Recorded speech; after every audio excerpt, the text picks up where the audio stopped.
How come potheads are so sensitive about weed?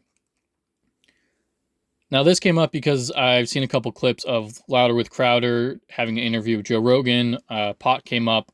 Joe Rogan's very sensitive about pot. He's very passionate about it. That's why Crowder didn't want to talk about pot, but somehow Joe is like continuously pushing him towards it.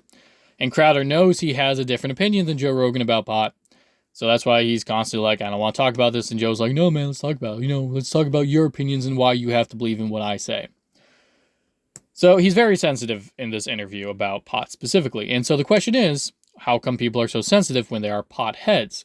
Typically, when they're not smoking too much, then they are not super sensitive. But when you're doing it every day, you need it every hour, you need that fix, then you become super sensitive. So the question is, why? Weed really doesn't do too much to you. All it does is it destroys your natural high and replaces it with the weed high. But your natural high can be replenished really easily. A lot of things work off of your natural high. So, it's not like it's going to permanently affect you physically. That's why when people smoke a lot all the time, they need to smoke more and more and more and more because they destroy that natural high. So therefore, to get to, you have to smoke a lot to get to everybody else's sober. Then you have to smoke even more than that to get to everybody else's high. And that's also why when people who smoke a lot tend to stop for about a week or two and let that natural high replenish, then they get super high again. They're like, oh my God, I'm so high. It's like, no, you're high like a normal person would be high, not like a pothead would be high. So that's all it does. Clouds your mind, makes you calm, could bring up anxiety.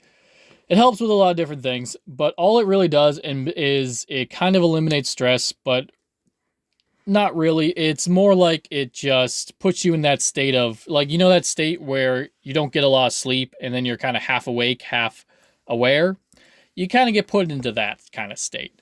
So it's not like it de-stresses you or gets rid of your anxiety or do any of the things mostly people say. What it really is doing is it just clouds you out a bit, defocuses you a little bit and lets you chill out, if that's honestly how you're going to chill out. Sometimes, not being in control is what will bring on anxiety. So that paranoia and all that kind of comes from that.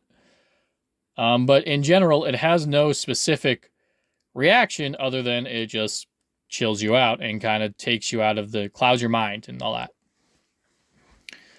So no long-term permanent effects. That is true, but there are long-term psychological effects. This is because people do get dependent on it. It is an addiction. People say, oh, I can quit for a day. And yeah, they'll quit for a day, but then they'll hop right back on it and smoke for like 4 weeks, 4 months. They could probably quit for years. But once they hop back on it, they're on for like another double that of whatever they quit. I've only known one person who was able to just hop on and off it like it was nothing. Everyone else I've known was dependent on it in some sort of way. They get very addicted to it. And if they don't have it, they get very angry. If they don't get their little fix, they get angry. They lash out at other people. They say a lot of horrible things. And when it comes to when they stop smoking, to get that super high, which is everyone else's normal high, they stop smoking for like a week or two, they go through the weird withdrawal phases. But it's kind of like similar to every other drug and drinking withdrawal phases, but it just happens in the span of a couple hours to a day. And it's not as bad. So it's still withdrawal. It's just on a very lower level than the chemical withdrawal that alcohol would give you or smoking or anything else would give you that affects you physically. And that's only because you're just really going through psychological withdrawal. You're not really going through a physical withdrawal. Not, too much except for the natural high part. So logically, there should be no reason. For the most part, these potheads are right. There is really no reason to ban this. There is no reason to hate it. It's just whether you like that high or you don't. Some people do, some people don't. So how come when potheads get high, they have to have everybody in the circle being high? They just can't get high by themselves. Everyone has to be high. It's probably the same similar psychological effect when you're drinking. It's like, you can't just be the only person drinking. Everybody has to drink or you will not drink. And that's why there's all that peer pressure to get everybody drunk and, everyone has to get shit-faced and blackout and blah, blah, blah, blah, blah. And just like, well, why? Why can't I enjoy the night sober? You guys enjoy it drunk. And Really, it's more of a choice on my hand to be sober because y'all will annoy me more than I'll annoy you. So, but the fact is, once you drink and get high and kind of, I guess, put your body in a vulnerable state, you're emotionally vulnerable too, and you're kind of worried people are judging you. You're kind of worried that you're going to do something that's really stupid, which also doesn't make sense because not everybody forgets the night. You know, you can still get drunk and high and remember what happened. But I guess they can use the guise or the excuse of, oh, we're all fucked up, therefore whatever embarrassing thing we did, it's because of we were fucked up. It's like, well, no, that's also wrong.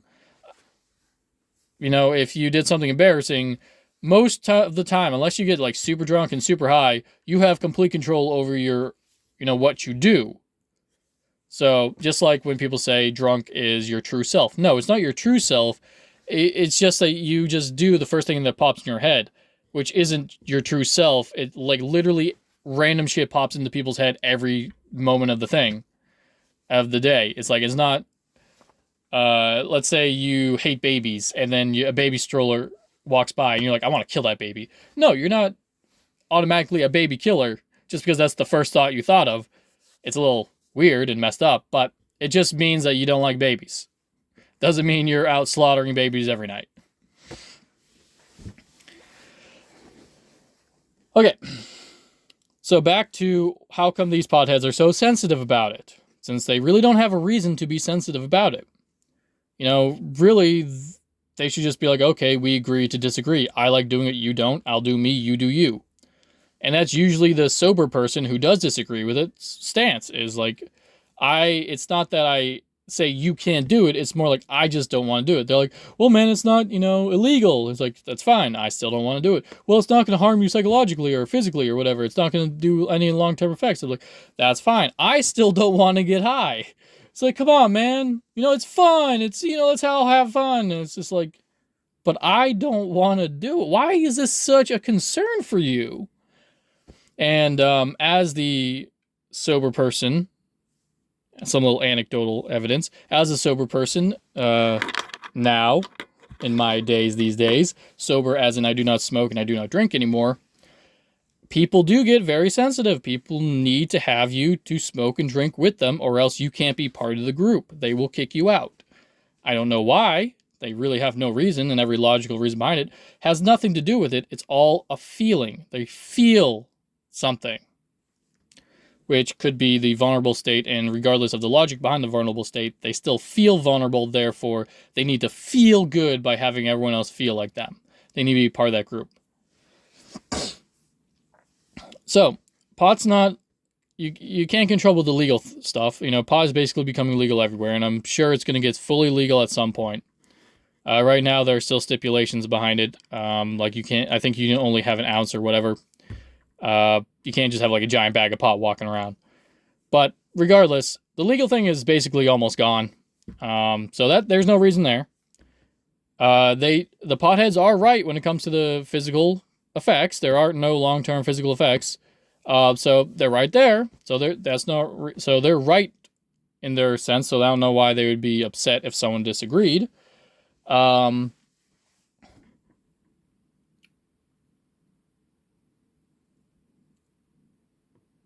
I truly believe I can't come up with any reason for why a pothead would be sensitive about other people not wanting to smoke pot, except for the fact that they want that group mentality. They want everyone to be vulnerable just like them. They want everyone to be on the same state of mind as them, which again doesn't make logical sense, because if I've never smoked, or I haven't smoked in like a month or so, and you've been smoking every day, then if we both smoked, I still would not be on the same level as you. But that actually goes along with the logic of what they're feeling, because they don't need you to be on the same level as them. They just need you to be on their level or below their level so they can feel better about themselves and their choices. So, I think the last thing that goes through a pothead's mind is, am I making the correct choice by smoking weed every day? Smoking weed every day, again, everything in moderation, is kind of a bad thing. You shouldn't be doing anything every freaking day. Have a balance in your life. So I think with these super potheads, especially, they who smoke it like every minute or every hour, and they just have to smoke it. Like, I am amazed why somebody would. I don't think I have any vice where I need to get up in the middle of a conversation, casually just walk over and fix that vice. Maybe snacking. That is probably as close as I can get. I'll walk over to the cupboard, I'll grab some cashews, and I'll snack on those. And I'll do that if people are talking to me. I'll do that if we're just chilling. I won't do that in the restaurant, so I don't need to go out of a restaurant and just, smoke a little blunt, or, I don't have cashews in my pocket. I don't carry them around. So it's similar, but it's not the same thing. I just don't understand why you would need to do it every minute of every hour. And I think when you do get to that level, you have your conscious mind is constantly like, am I really smoking too much? And when people disagree with you, you get defensive because you're not battling what they're saying. You're battling what you're feeling. What you're feeling is, maybe I am smoking too much. But that's what I think. I have a little anecdotal evidence in there. I have just logical conclusions of how generally people feel and how generally the human mind works.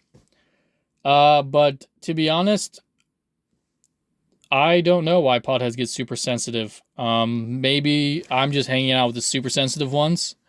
Maybe there are many potheads who are just chill and they're like, oh, you don't want to smoke? Cool, I'm going to keep smoking. And I find that's the best attitude. You've accepted what you like to do and you don't care if anyone else likes to do it. But give me your opinions. Tell me why, if you are a super pothead or just a pothead in general, just need your fix every day. Tell me, how come you get sensitive when people are not smoking around you? You may not be the only one. I find it more when there's one person not smoking in a group of potheads. The potheads definitely get more agitated by that than if it's just one person smoking in a group of non-smokers. Because when the one person smoking is like, oh, I'm just doing me. I am me. I guess it makes them feel a little special or something. But when there's someone who isn't smoking in the group, then they get a little more agitated because I guess they see it as, you're not part of our group type of deal. But if you are someone who gets sensitive about this kind of stuff, let me know. Tell me why, because it is baffling.